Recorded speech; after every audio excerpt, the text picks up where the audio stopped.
Hablemos claro, Nicolás Lucar. Es un sector de gente que no entienden lo que está pasando en el Perú. Eso es lo que más no es que me irrita, me sorprende. O sea, ¿por qué no terminan de entender que el voto por el profesor Pedro Castillo es el voto de gente indignada? No me gusta hacerlo, pero hoy día voy a hablar de mí. Porque lamento profundamente que en un sector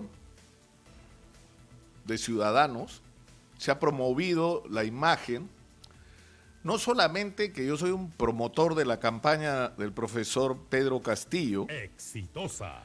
sino que prácticamente estoy por instaurar un régimen terrorista en el Perú. Y me parece lamentable porque no solamente porque es difamatorio y porque la mínima revisión, no de lo que he hecho en mi vida, de lo que he hecho en relación a esta campaña electoral, deberían bastar para probar lo contrario. Pero ¿cuál ha sido mi pecado? Tratar con respeto y consideración al candidato Pedro Castillo, que no debería tener más ni menos privilegios en los medios de comunicación que los otros candidatos, como no los tuvo en Exitosa ni en este programa que yo conduzco modestamente. El profesor Castillo fue entrevistado igual o menos veces que otros candidatos durante la primera vuelta. Y en la segunda vuelta ha sido entrevistado tantas veces como Keiko Fujimori, y si Keiko no ha estado más es porque ella no quiso, cosa que felizmente ya cambió a partir de la semana pasada. ¿Qué es lo que ocurre? Lo que ocurre es que hay gente que tiene la idea de que los periodistas deberíamos ser parte de sus campañas. Deberíamos sumarnos no solamente a sus pasiones, sino incluso a sus odios y a sus miedos. Y yo creo que ese es el peor consejero que puede haber. Esta especie de pánico, esta especie de histeria, que lo único que hace es que la gente pierda la perspectiva, la serenidad y la inteligencia. Pedro Castillo, porque hoy voy a hablar de Pedro Castillo, en su momento lo haré de Keiko Fujimori, es una persona a la que conocí cuando ocurrió la huelga magisterial que comenzó en el Cusco y se empezó a extender por todo el Perú como un reguero de pólvora. Y esa huelga, lo que manifestó el año 2017, no es solo la molestia de los maestros por una evaluación mal planteada, que no buscaba detectar los defectos en la formación de los maestros, corregir los defectos en su formación, y ya si al final del camino había maestros que estaban de más, pues había que hacer lo que correspondía. No era por eso por lo que protestaban solamente. Protestaban por la pésima condición salarial que arrastran durante décadas, por el abandono al sector magisterial, por la crisis de la infraestructura, por tener que enfrentar alumnos mal alimentados, anémicos, a los que tenían que educar cuando su condición de salud no les permitía un aprendizaje adecuado. Sin tecnología.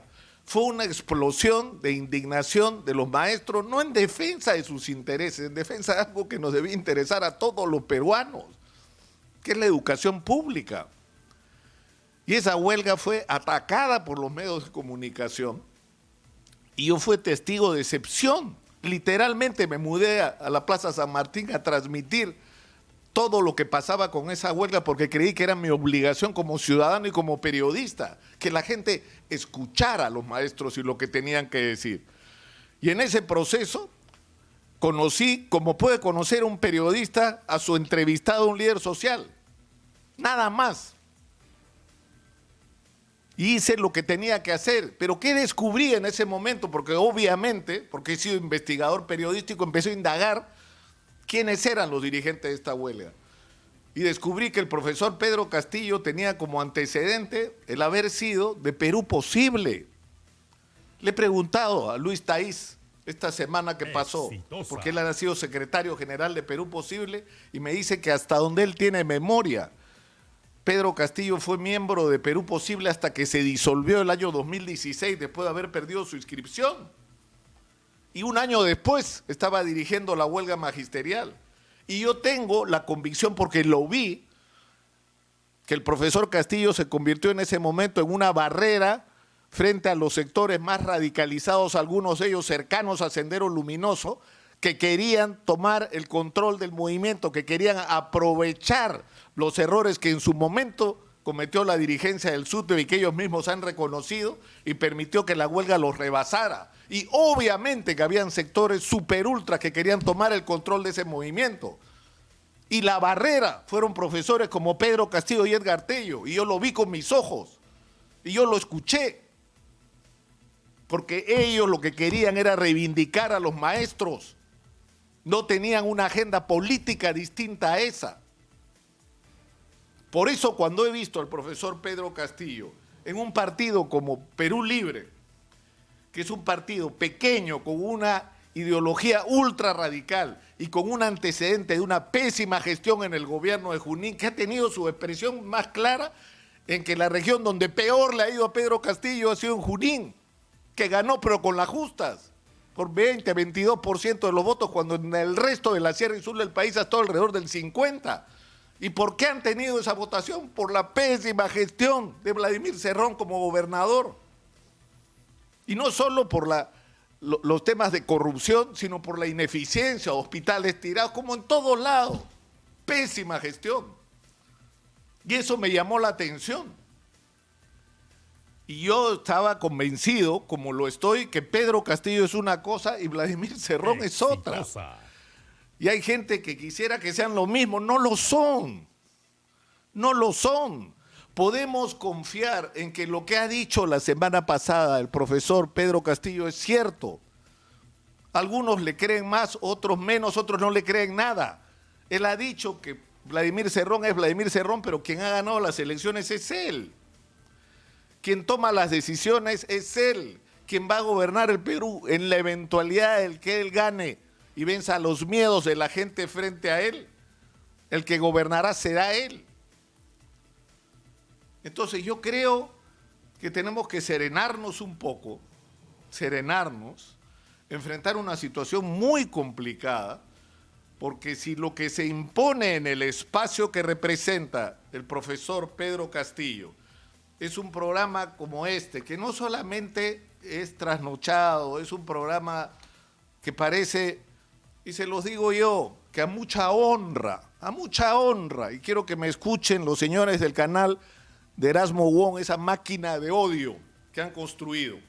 Sí, señor, a mucha honra he sido militante de izquierda, no de los caviares, de los que dejamos nuestras casas y nuestros privilegios para vivir como obreros, dormir como obreros y comer como obreros. Yo fui parte de esa generación y me enorgullezco de eso. Y uno de los mayores orgullos que tengo es que nosotros peleamos contra la dictadura militar, una dictadura de a verdad, que si salías a la calle te metían bala, y por eso hay mártires de esos días, que te metían preso en Lurigancho, que te deportaban, que tenías, como pasó en mi caso, que fue el que pagó menos del grupo al que yo pertenecía, tuve que dejar la universidad porque no podía ir porque me metían preso. Y lo que pedíamos era una cosa muy simple de la que disfrutamos hoy todos los peruanos pese a los altibajos: democracia, elecciones generales. Eso era lo que pedíamos y lo conquistamos para todos los peruanos. Y que no fuimos capaces, no estuvimos a la altura, éramos buenos para pelear, pero no estábamos preparados para gobernar. Yo creo que eso está claro a estas alturas. Pero me parece hasta malagradecido que la gente tenga ese registro y no entiendan lo que ha pasado en el Perú, porque ese es el problema, pues, de un sector de gente que no entienden lo que está pasando en el Perú. Eso es lo que más